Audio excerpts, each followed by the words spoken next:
आणि नारद मुनी नाटिका. यामध्ये पात्र आहेत मृगारी शिकारी, नारद मुनी, मृगारीची पत्नी, गावकरी, प्राणी आणि दृश्य आहे जंगलातील क्रूर शिकारी. मंचावर मंचावर जंगलाचे वातावरण. काही कलाकारांच्या प्राण्यांच्या भूमिकेत जखमी अवस्थेत पडलेले.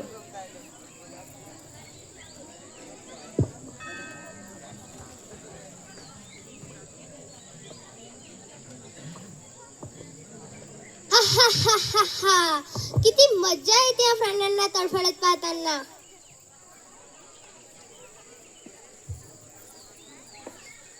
नारायण नारायण, हे कोण करताय शिक्रुरारी?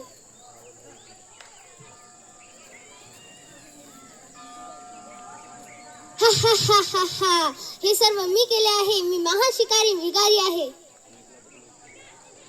तू या प्राण्यांना अजमृत का करतोस?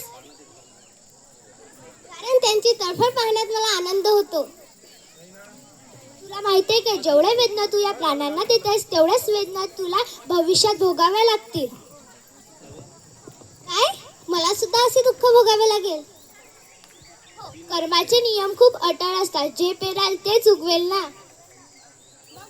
मग मला वाचण्याचा काही उपाय आहे का? हो, तू तुझे धनुष्यबाण तोड आणि श्रीकृष्णाची भक्ती स्वीकार कर. मग मी खाणार काय? श्रीकृष्ण आपल्या भक्तांची काळजी घेतात. मी आजपासून कोणत्याही जीवाला त्रास देणार नाही. नारायण नारायण.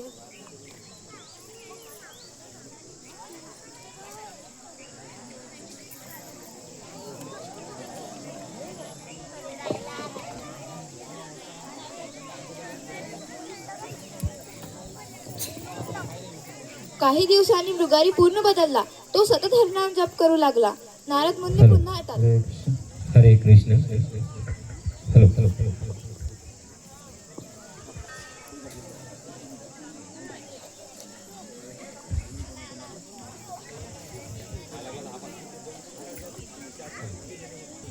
मृगारी, कसा आहेस तू?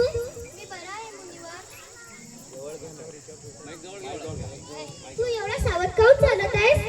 मागच्या जन्मात मी प्राण्यांची हत्या करत होतो. या जन्मात माझ्या पायाखालून एक मुलगी सुद्धा मेली नाही पाहिजे.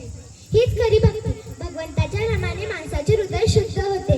हरे कृष्णा कृष्णा कृष्णा हरे हरे, हरे राम राम राम हरे हरे.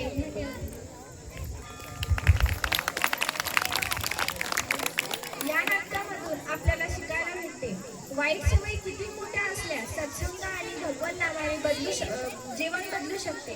नाटकातून मिळालेले धडे: कर्माचा नियम अटक आहे, हिंसा पाप आहे, सत्संग जीवन बदलतो, भगवत नावाने हृदय शुद्ध होतो, खरा